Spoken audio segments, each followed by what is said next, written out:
une fois par semaine à 61,86 € hors taxe par habitant et par an. Pour 2 passages à 74,23, pour 3 passages à 80,42, pour 4 passages à 86,60 et pour 5 passages à 92,79. Alors c'est des coûts qui sont en augmentation, en hausse, liés au nouveau marché, à la conteneurisation, un certain nombre de sujets. Pour les collectivités locales, les contributions des 4 intercos, pour la nôtre, Chinon-Vienne-et-Loire, pour la population desservie de 22 275 habitants, puisque je rappelle que Chouzé-sur-Loire n'est pour l'instant pas intégré dans le périmètre du SMICTOM. On travaille avec la nouvelle gouvernance pour essayer de faire en sorte d'intégrer les périmètres intercommunaux dans leur globalité. On était sur 2019 à une contribution à hauteur de 584 004 €, qui fait un coût moyen par habitant de 26,22 € par habitant. Voilà. Donc globalement, les enjeux. Donc je vous fais grâce des comptes administratifs des camemberts qui détaillent les répartitions. Simplement, peut-être les enjeux d'avenir, je vous l'ai dit. Dans le cadre du SRADET, schéma régional d'aménagement de développement durable, il avait été envisagé qu'il n'y ait pas d'unité de valorisation départementale et qu'en fin de compte, les ordures ménagères soient toutes transportées, notamment sur le Loiret, où les capacités de traitement sont supérieures aux besoins. Il s'avère que, suite à la mobilisation des élus tourangeaux dans le cadre de l'approbation du SRADET, et je rappelle, le Conseil communautaire avait voté défavorablement sur ce point-là, considérant que le transport des ordures ménagères en cycle long sur le lot 45 n'était pas une valeur ajoutée environnementale pour la prise en charge. Il y avait un deuxième enjeu pour nous, c'est aussi la maintenance de l'unité de valorisation énergétique à proximité du centre hospitalier du Chinonais, compte tenu de la valeur ajoutée. On sait qu'aujourd'hui, un changement de mode de chauffage induirait une charge directe supplémentaire dans les comptes du centre hospitalier qui n'en a pas besoin et qui s'élèverait entre 800 000 et 1 million d'euros par an. Donc ces simulations ont été réalisées. Donc aujourd'hui, on est sur une réflexion. L'étude qui a été menée par le syndicat départemental Touraine Propre, diligentée par le préfet de région, a démontré la pertinence de l'installation d'une unité départementale de tri et de valorisation des ordures ménagères.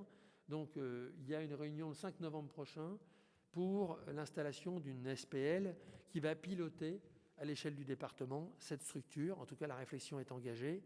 Et donc le SMICTOM du Chinonais, il sera présent. C'est le deuxième vice-président élu de Saint-Marc-la-Pile qui siège dans cette instance et qui permettra de faire avancer la réflexion globale.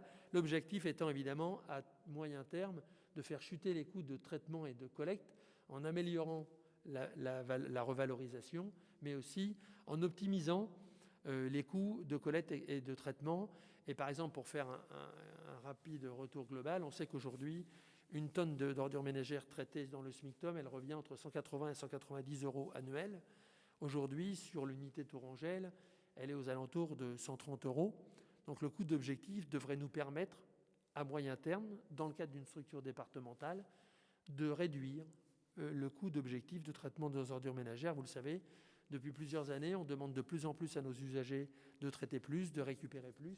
Et malgré tout, le tarif ne fait que croître, même si chez nous, l'impact est moindre, puisque, vous le savez, une grande partie du financement de la collecte et du traitement sont portés sur le foncier bâti et dont on sait qu'une grosse part, 90%, est portée par le CNPE. Donc l'impact aujourd'hui, les usagers du Chinonais payent une quote-part du coût réel de traitement qui est plus proche des 20% que des 100%. Voilà. Donc j'ai essayé d'être le plus synthétique possible pour ce rapport d'activité. Peut-être j'ai omis quelques sujets, mais j'ai essayé de vous le lire en diagonale et d'éviter de vous imposer une lecture exhaustive. Il est à votre disposition, on l'a en format numérique. Ce que je vous propose, et pour ceux qui ne l'ont pas éventuellement, c'est qu'on le mette en annexe au compte-rendu. Tout le monde l'a reçu, oui, vous l'aviez eu, tout le monde avec l'envoi, oui, c'est ça. Voilà. Des remarques ou des questions sur la présentation que je viens de vous faire? Non? Eh bien, donc, il vous est juste proposé d'acter que le rapport d'activité vous a été présenté au sein de cette instance. Voilà. Alors, on passe au rapport 19 et je vais laisser Daniel Dimbry nous présenter le sempiternel modification du tableau des effectifs. Il faut le voter? Normalement, ils disent que c'est acté. Oui, alors, pour le formalisme, je demande au Conseil communautaire de prendre acte de la présentation du rapport d'activité sur le SMICTOM du Chinonais, l'exercice 2019. On est bien d'accord, voilà. Il n'y a pas de vote, mais on prend acte et tout le Conseil l'a pris. Daniel, je te cède la parole. Au regard de l'évolution et des besoins des services, il est proposé de modifier le tableau des effectifs de la manière suivante. Création et modification d'emplois permanents aux services informatiques et aux services techniques. Il s'agit de transformer un poste de technicien principal de 2e classe en un poste de technicien tout simplement. Un poste d'adjoint technique principal de 2e classe en un poste d'adjoint technique à temps complet. Au niveau des avancements de grade, dans le cadre des transformations de poste au titre des avancements de grade et suite à la demande de détachement d'un agent de la filière animation vers la filière administrative, il convient de transformer au 1er avril 2020 un poste d'adjoint d'animation principal de 1re classe en un poste d'adjoint administratif principal de 1re classe. Au service eau et assainissement, la communauté de communes a repris en régie la compétence assainissement sur les communes, je vous les passe, et la compétence eau potable sur les secteurs suivants. Donc, il vous est proposé de créer à compter du 1er novembre 2020 les postes suivants. Un poste d'électromécanicien à temps complet en contrat de droit privé et un poste d'agent d'exploitation à temps complet en contrat de droit privé. De plus, suite au départ d'un conducteur d'engin,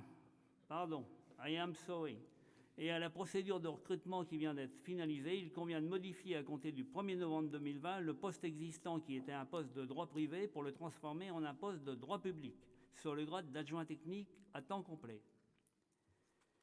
Par ailleurs, d'un point de vue administratif, la communauté de communes va reprendre en régie la gestion clientèle et la facturation des redevances d'eau potable et d'assainissement. Donc, il convient de créer 2 postes de chargé de clientèle à temps complet, un poste en contrat de droit privé et un poste adjoint administratif en mobilité interne.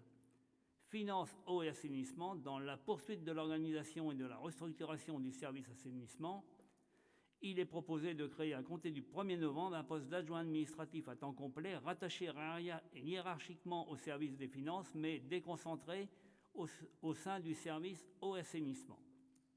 Suppression d'emplois permanents, donc depuis quelque temps, afin de ne pas pénaliser l'organisation des services, il vous est proposé de supprimer certains postes dont vous avez la liste sous les yeux, donc je ne vais pas vous la lire. Il est proposé au Conseil communautaire de modifier le tableau des effectifs tel que proposé dans l'exposé, d'inscrire au budget les crédits prévus à cet effet. Avez-vous des questions sur le sujet ? Je vous remercie. Donc, on peut passer au vote. Y a-t-il des votes contraires, des abstentions ? Je vous remercie. Merci Daniel. Alors, la délibération 20 concerne la création du service commun pour le plan national Action Cœur de Ville. Donc, dans le cadre du programme Action Cœur de Ville, il est proposé de créer un service commun entre la communauté de communes Chinon-Vienne-et-Loire et la ville de Chinon. Afin de mener à bien cette opération, un agent a été recruté sur un contrat de projet d'une durée de 5 ans à compter du 1er septembre 2020 jusqu'au 31 août 2025. L'agent a pour mission d'assurer la conduite des volets habitat et développement économique et commercial du programme d'Action Cœur de Ville. Il est rattaché hiérarchiquement à la directrice du pôle développement économique de la communauté de communes et sur le plan fonctionnel à la directrice du projet Action Cœur de Ville, direction générale des services de la ville.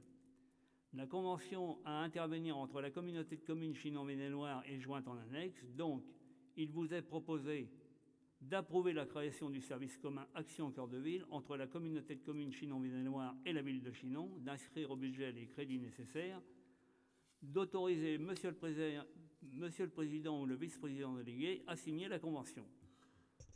Avez-vous des questions ? Nous pouvons passer au vote. Y a-t-il des oppositions ? Des abstentions ? Eh bien, je vous remercie. Daniel, le rapport 21 concerne la mise en place et le versement de la prime Covid exceptionnelle 2019 dans le cadre des dispositions nationales.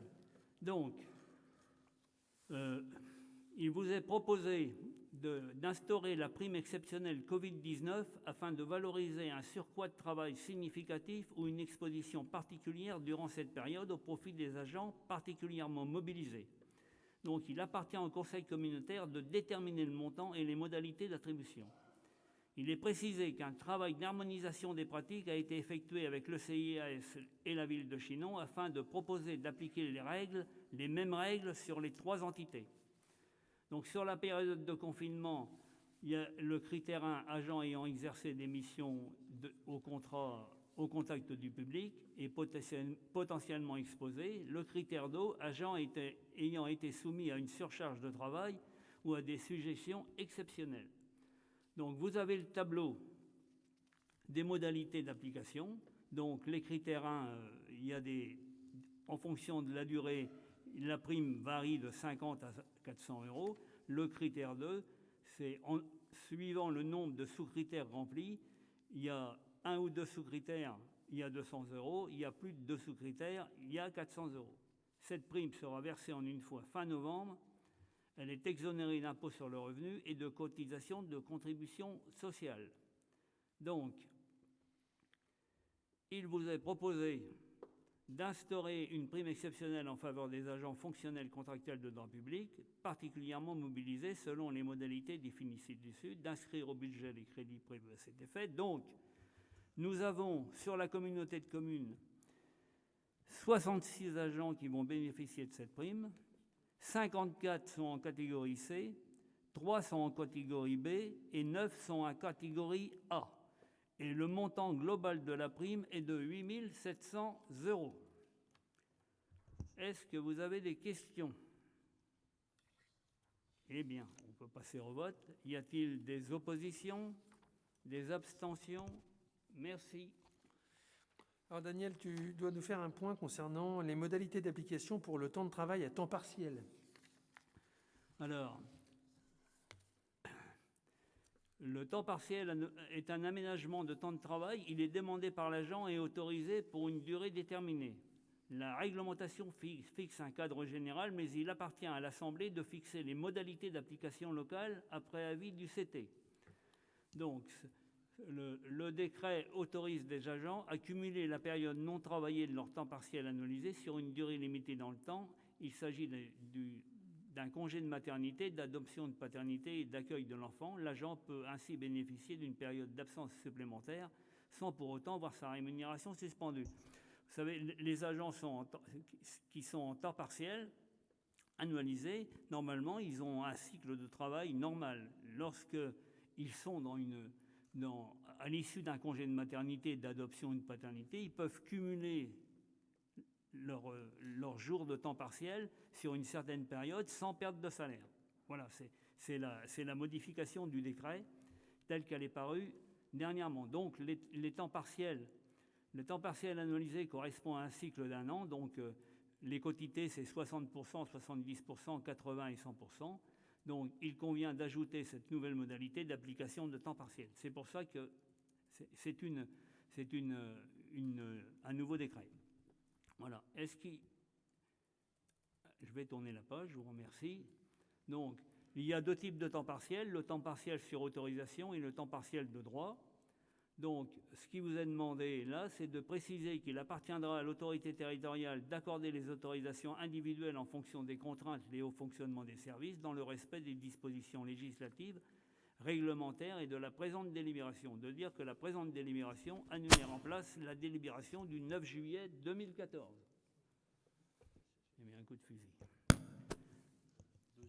Deuxième coup de fusil. Y a-t-il des questions sur cette délibération? On peut passer au vote. Y a-t-il des votes contraires? Des abstentions? Eh bien, je vous remercie. Merci Daniel. Alors, la délibération 23 concerne le droit à la formation des élus. Alors, formation des élus. Dans les 3 mois suivant son installation, le Conseil communautaire est tenu de délibérer sur l'exercice du droit à la formation de ses membres. Indépendamment des autorisations d'absence et du crédit d'heure dont ils peuvent disposer pour exercer leurs fonctions, les élus communautaires, s'ils ont la qualité de salariés, peuvent solliciter de la part de leur employeur un congé de formation. Ce congé de formation est limité à 18 jours par élu pour toute la durée de son mandat, quel que soit le nombre de mandats qu'il détient. Il est renouvelable en cas de réélection. Un tableau des actions de formation des élus financés par l'établissement sera annexé au compte administratif. Ce document donne lieu à un débat annuel. Des thèmes peuvent être privilégiés, notamment au début de mandat, comme par exemple les formations en lien avec les délégations et ou les appartenances aux différentes commissions. Le montant total des dépenses de formation, qui inclut les remboursements de frais et la compensation dans le cadre du congé de formation en tant que salarié, ne peut excéder 20% du montant total des indemnités de fonction qui peuvent être allouées aux élus de la collectivité, ni être inférieur à 2%.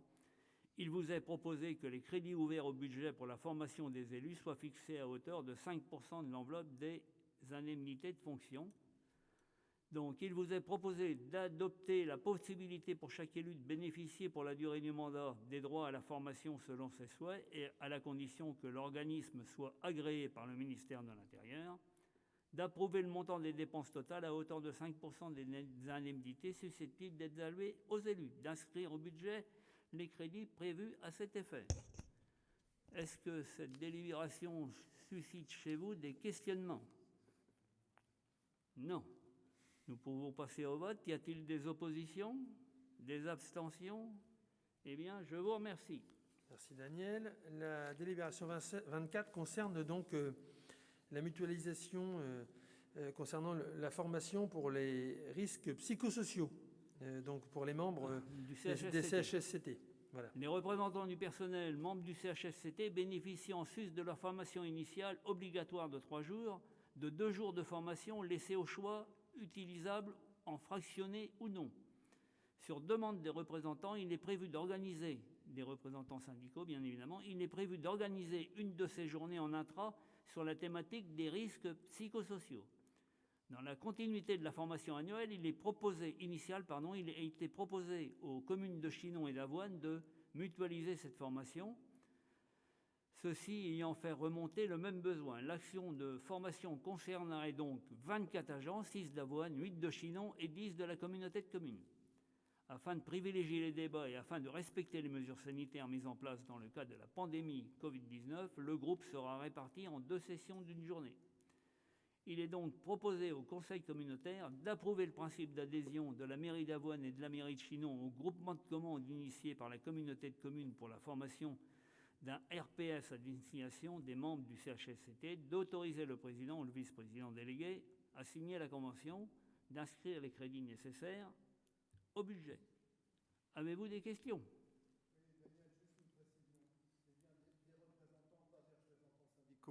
Les élus du CHSCT de la commune d'Avoine, aucun sont syndiqués.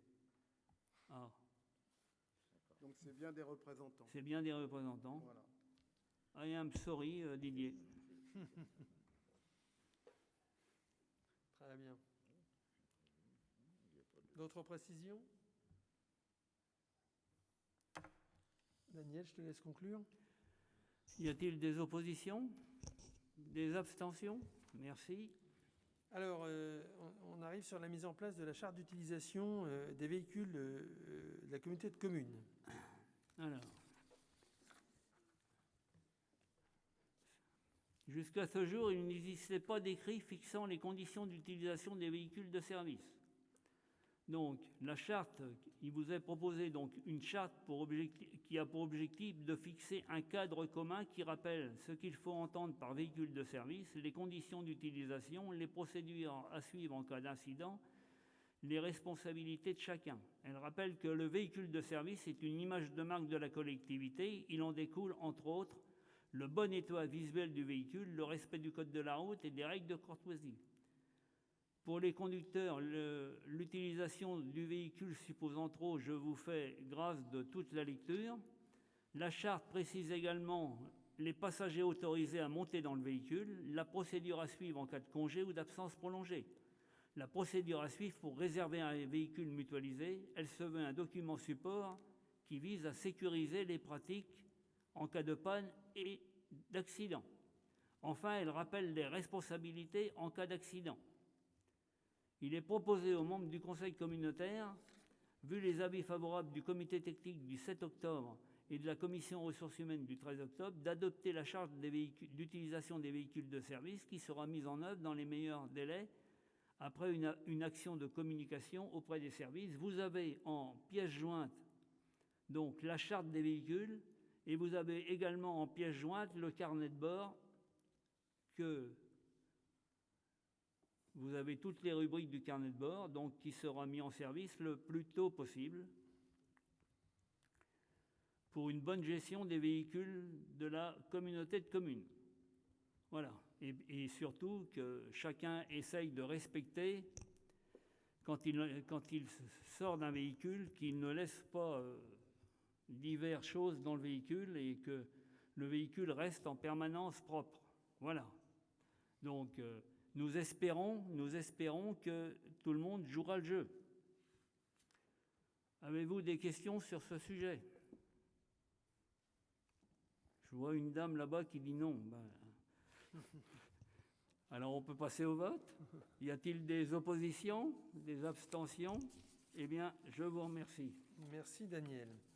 Alors, on arrive sur la délibération 26 qui concerne les tarifs 2021 pour le centre d'hébergement.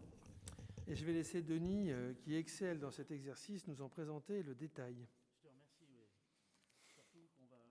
Je te remercie, on va surtout parler de couette, donc j'excelle pas dans la couette, mais bon.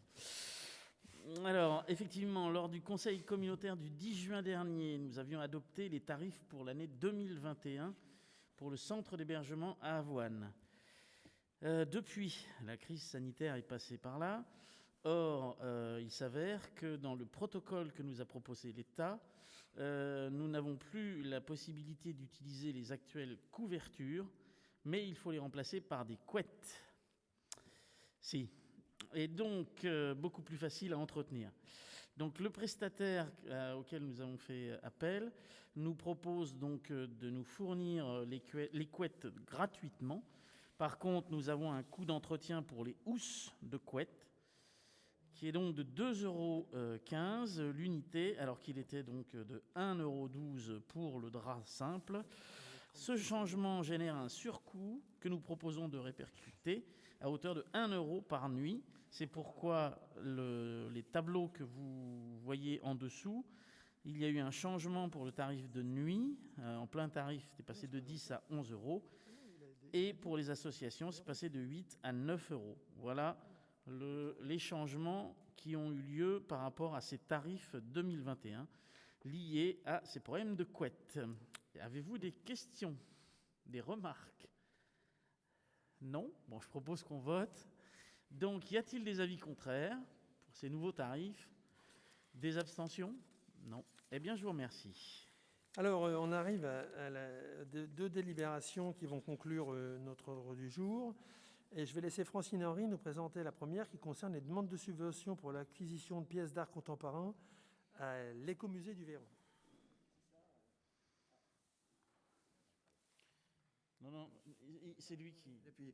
Donc, effectivement, tu l'as dit, il s'agit d'un projet d'acquisition d'objets d'art contemporain pour l'écomusée du Véron et pour lequel la délibération qui est présentée est indispensable pour l'obtention d'une subvention de la DRAC.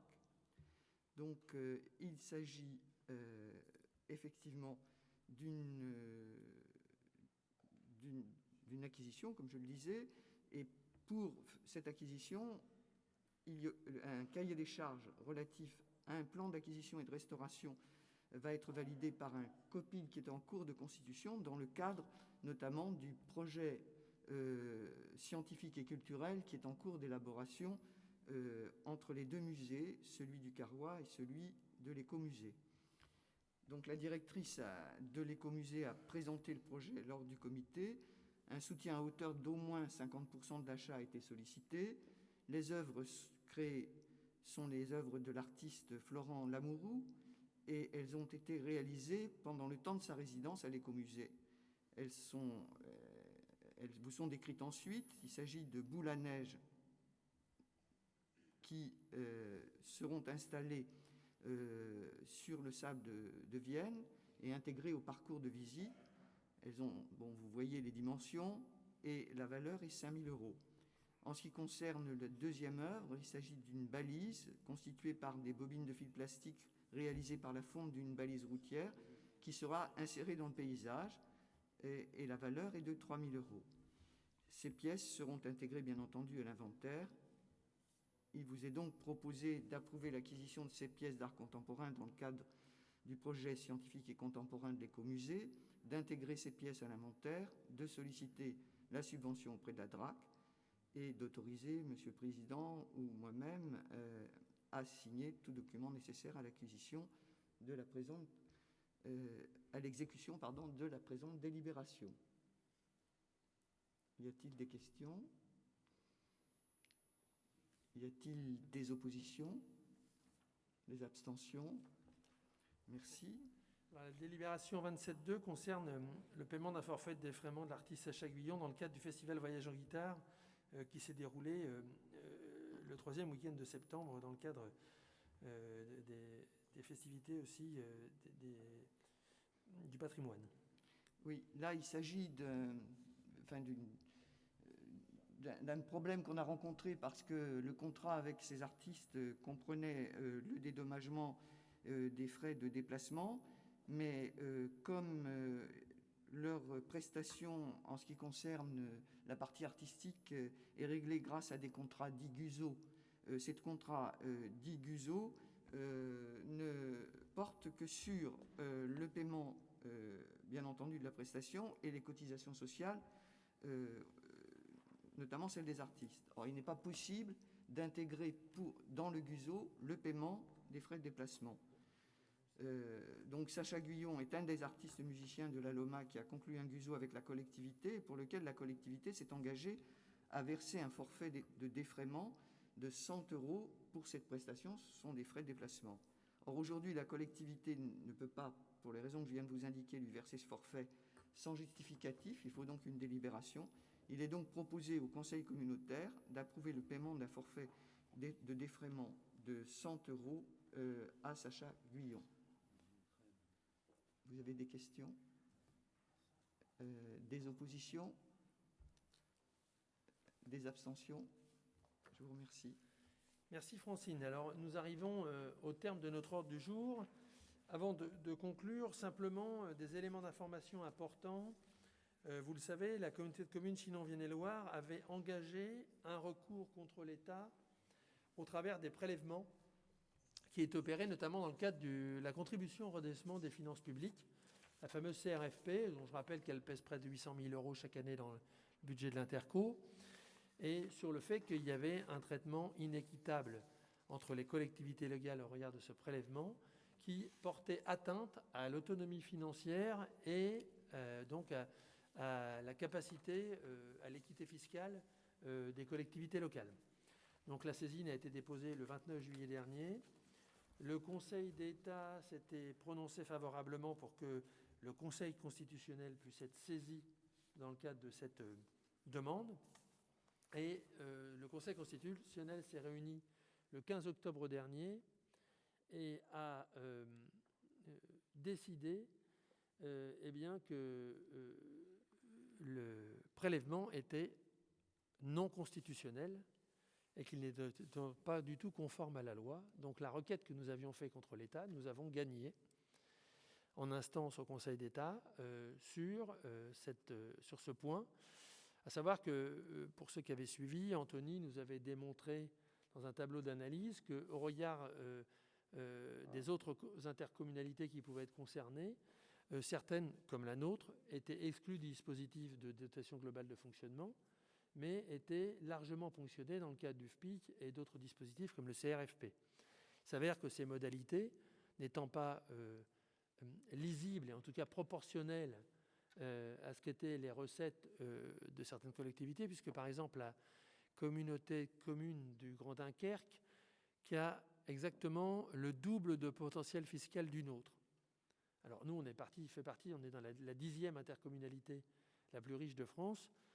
Le Grand Dunkerque est la première et elle est du double de notre potentiel fiscal, c'est pour vous donner, eh bien, se retrouver à ne pas contribuer au CRFP et à toucher plus d'1 million d'euros annuels de dotation globale de fonctionnement, ce qui nous semblait être évidemment un traitement complètement inéquitable au regard des chiffres qui nous étaient donnés. Donc là, le Conseil constitutionnel a reconnu ce fait.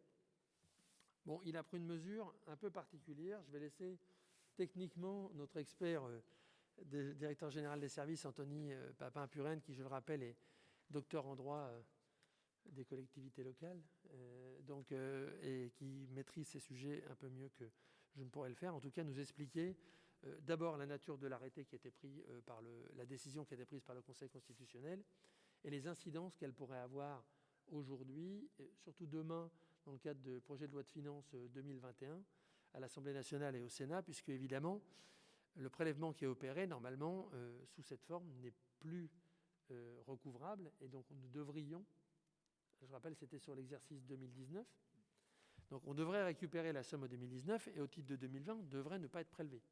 Donc il y a des enjeux qui sont évidemment très importants derrière, et je vais laisser Anthony nous dire un petit peu ce qu'il en est, et les perspectives qui s'ouvrent devant nous.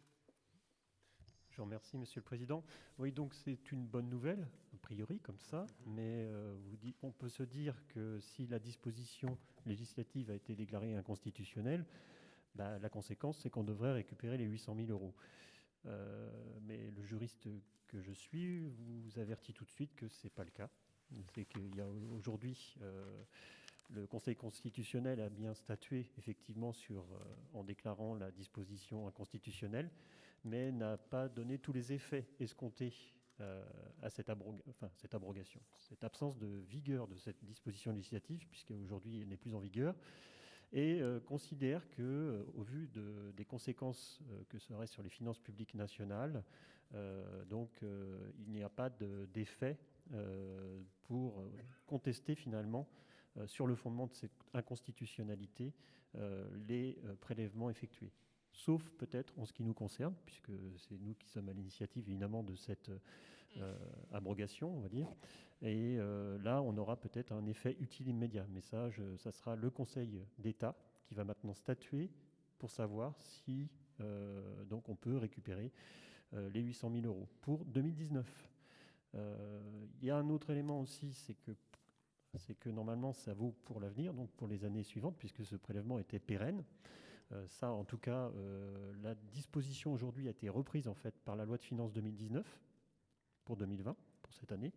Elle a juste modifié un article en ajoutant pour les communes nouvelles l'application de ce dispositif, mais elle ne change rien à l'alinéa qui a été abrogé, sauf que le Conseil constitutionnel, lorsqu'il a abrogé dans sa décision, il a simplement dit que l'abrogation ne valait que pour 2019. Donc, ce qui va impliquer en fait un deuxième chapitre, finalement, dans le cadre d'un éventuel recours, ou alors devant le Parlement, puisqu'on est entré en contact avec la Commission des finances de l'Assemblée nationale, notamment pour aborder ce sujet-là. On aura certainement un deuxième recours à effectuer s'il y a un prélèvement qui est effectué en 2020. Pour l'instant, l'arrêté n'est pas sorti. Donc l'année dernière, il était sorti à la même période, c'est-à-dire le 25 octobre.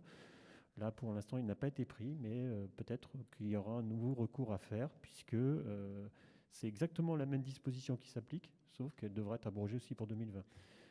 Donc ça me pose aussi une question en termes de responsabilité de l'État aussi, du fait d'une loi inconstitutionnelle. Je pense qu'il est important aussi qu'à un moment donné, l'État soit mis devant ses responsabilités et qu'il assume pleinement qu'une loi peut être inconstitutionnelle. Donc on pourrait être indemnisé de ce fait-là, suivant la jurisprudence justement du Conseil d'État à ce sujet. Et donc peut-être que l'on fera une demande à ce titre devant le Conseil d'État, puisque maintenant l'affaire va retourner devant le Conseil d'État.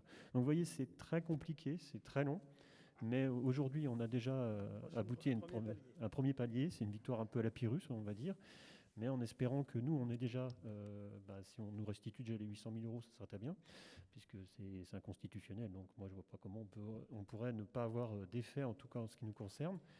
Et puis, j'espère que maintenant, on pourra poursuivre de la même façon devant devant le Conseil constitutionnel ou encore devant le Conseil d'État si le prélèvement est opéré en 2020. Et puis pour les années à venir, là, ça sera au Parlement de décider comment il va modifier la loi pour éviter justement que cette contribution au redressement des finances publiques soit toujours déclarée inconstitutionnelle. En tout cas, pour l'avenir, ça ne sera plus applicable, je l'espère, et en attendant cette modification de la législation, eh bien, on va continuer devant les tribunaux de travailler pour assurer justement ce maintien, ces garanties qui concernent aussi les collectivités territoriales, aussi bien que les individus, puisque j'ai l'impression, ce qui me ressort, c'est que les collectivités territoriales n'ont finalement pas les mêmes droits que les individus, parce que à partir du moment où on déclare une disposition inconstitutionnelle, on ne lui donne pas d'effet. J'ai du mal à comprendre comment on peut respecter la hiérarchie des normes. Donc voilà. Mais bon, c'est déjà un bon point pour nous d'avoir obtenu cette victoire, parce que ça, il faut le souligner aussi. En tant que juriste, je m'en félicite. Mais maintenant, il faut qu'on poursuive dans cette voie-là. Et puis, effectivement, on est face à l'État. Alors, je voulais, au travers de cette décision de justice, saluer le travail qu'Anthony a mené pour le compte de la collectivité locale, parce que je dois vous dire que s'il n'avait pas fait preuve d'une très grande sagacité dans à la fois le montage du dossier, la saisine de l'avocat qui nous a représentés, parce qu'en fin de compte, on ne pouvait pas être représenté en direct, mais c'est Anthony qui lui a tenu la main sur la plume et qui lui a quasiment donné l'argumentaire à défendre en séance. Et je pense que s'il y avait été, il l'aurait fait avec plus d'hardiesse et en tout cas de fermeté qu'a pu le faire notre avocat. Malheureusement, on ne peut pas siéger auprès des instances. Pour autant, c'est grâce à lui qu'aujourd'hui, on est reconnu dans le fait d'avoir été prélevé d'une somme qui est non constitutionnelle. Donc c'est déjà une première étape. J'espère qu'elle se traduira dans la durée par des impacts financiers, parce qu'on l'avait évoqué ici au moment où on avait engagé la procédure. L'objectif est de récupérer une partie de ce prélèvement qui nous permettra de poursuivre les actions de solidarité qui sont menées entre l'intercommunalité et les communes membres. Et autant vous dire que lorsqu'on se bat pour décider d'actions qui mesurent 20 ou 30 000 euros, si on récupère une enveloppe de 800 000 euros par an, évidemment que les sujets sont intéressants pour nous. Donc on va poursuivre le chemin, même si ce n'est pas gagné, parce que, Anthony l'a dit, l'enveloppe de prélèvement annuel, elle est normée. Elle représente une enveloppe linéaire. Et après, lorsqu'il y en a un qui paye moins, c'est forcément que les autres payent plus. Enfin, vous voyez, le gâteau est à la même taille. Donc si les parts changent pour un, la part de l'autre va être forcément impactée. Donc aujourd'hui, pour nous, l'intérêt, ça serait que notre part redevienne plus conséquente. Pour autant, par quel subterfuge on va, dans la loi de finances rectificative, modifier les choses pour les rendre constitutionnelles? J'ai peur que ce qui n'est pas passé par la porte passe par la fenêtre, globalement dans une autre mesure, qui ne soit pas plus favorable en termes de dotation. Pour autant, on poursuivra le chemin, parce que je crois qu'on a appuyé sur un endroit un peu particulier et spécifique qui fait aujourd'hui valoir le droit des collectivités.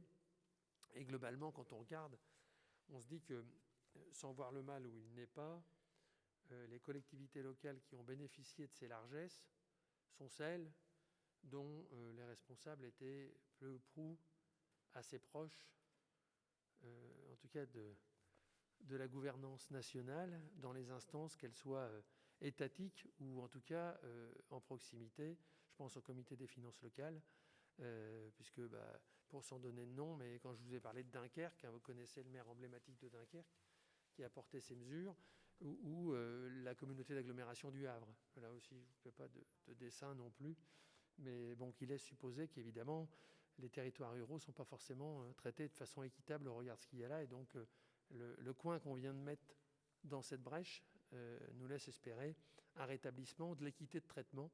On ne demande pas à être mieux traité que les autres, ce qu'on demande à être traité, c'est de la même façon que les autres. Voilà, c'est juste ça ce qui est demandé au travers de cette requête. Donc on ne manquera pas de vous tenir informé de la suite réelle, c'est-à-dire en sonnante et trébuchante, de cette action et la conclusion qu'elle a pour nous dans les finances de la collectivité.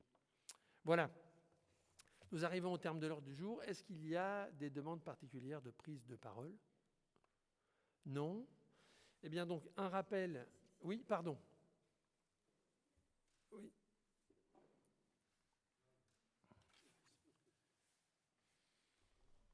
Oui, oui. Bonsoir à toutes et à tous. Juste une petite question au regard de la situation très particulière de ce soir. Concernant particulièrement le 6 novembre et le séminaire, est-ce qu'il est maintenu? Sous quelle forme? Est-ce que vous avez des éléments à nous faire parvenir, Alors, plus généraux sur la situation? le président de la République va prendre la parole demain soir à 20h. Avant, il ne m'a pas appelé pour me demander, me dire ce qu'il allait faire. Donc je suis désolé. Non, pour l'instant, l'endroit que nous avions réservé avec les espaces qui étaient réservés sont conformes au protocole sanitaire tel qu'on souhaite les mettre au travers des ateliers. Simplement, si des mesures nouvelles de durcissement du dispositif venaient à être mises en œuvre, eh bien, il faudra qu'on adapte la situation. Donc, ce que je vous propose, c'est qu'on attende les déclarations et les déclinaisons. Les annonces seront faites demain soir, les déclinaisons nous seront données jeudi. Donc, d'ici la fin de semaine, on devrait être en mesure de vous confirmer, d'une part, le maintien ou non du séminaire, et si oui, dans quelles conditions celui-ci va pouvoir s'organiser. Pour l'instant, on poursuit le travail tel qu'il a été mené. Un petit rappel d'ailleurs, dans ce cadre-là, vous aviez été destinataire d'un questionnaire envoyé par le cabinet NTC. Il y a une relance qui vous a été adressée récemment sur un certain nombre de conseillers communautaires ou conseillers municipaux qui n'avaient pas encore répondu. N'hésitez pas à faire le retour, il est encore temps de pouvoir le faire, c'est important pour travailler sur ces sujets. Donc pour l'instant, malheureusement, je ne peux pas vous donner d'autres mesures, mais on vous tiendra informé de façon très sensiblement avant la fin de semaine pour vous dire ce qu'il en est. L'échéance étant vendredi prochain. D'ici là, on aura certainement des annonces claires sur la façon dont c'est mis en œuvre. Alors, à ce titre, concernant l'organisation même du séminaire, le questionnaire, le sondage était organisé en 4 parties: développement économique, service à la population, patrimoine, environnement et, j'ai oublié, je suis en train de manger le 4e, gouvernance, excusez-moi, oui. Pas des moindres. Est-ce qu'on peut supposer que ce seront les ateliers qui auront cette forme-là, ou est-ce que je m'avance trop? Et sur la forme, on aura quelque chose d'autre. Madame Lagré, en conseil municipal, vous aviez effectivement évoqué l'idée de 4 ateliers, mais peut-être que je suis allée trop vite. Alors, on n'a pas arrêté encore de stratégie présente, puisqu'en fonction des questionnaires et des orientations qui vont ressortir sur les enjeux ou les remarques que les gens vont formuler, le cabinet NTC a proposé d'adapter les ateliers en fonction de ce qu'il y a. Et donc, l'idée aussi, c'est que le nombre d'ateliers permette d'éviter des groupes trop importants pour une meilleure organisation au travers de la structure. Donc aujourd'hui, au moment où je vous parle, on est dans l'incapacité, on est en train de faire la collecte des renseignements des questionnaires qui sont faits, de les organiser, de les hiérarchiser, de regarder s'il y a des thèmes particuliers dans chacun des grands thèmes que vous venez d'évoquer qui méritent d'être traités séparément. Donc là encore, dès que l'info sera prégnante, elle sera transmise en amont pour que chacun sache éventuellement et qu'on gagne du temps le vendredi matin pour la mise en œuvre si jamais on arrive à maintenir la structure telle qu'elle, le séminaire tel qu'il a été prévu. Voilà. Merci. D'autres remarques ou d'autres questions? Eh bien, il est 20h10 et je vous propose de lever la séance, ce qui va vous permettre, il nous reste 50 minutes pour regagner nos domiciles. Prochaine séance du Conseil communautaire, donc le 10 décembre. Jeudi 10 décembre, on a interverti, c'était prévu initialement le 8 décembre, mais l'espace culturel d'Avoine, la salle des fêtes d'Avoine étant indisponible, ce sera donc le jeudi 10 décembre, voilà, à 18h. Bonne soirée à toutes et à tous.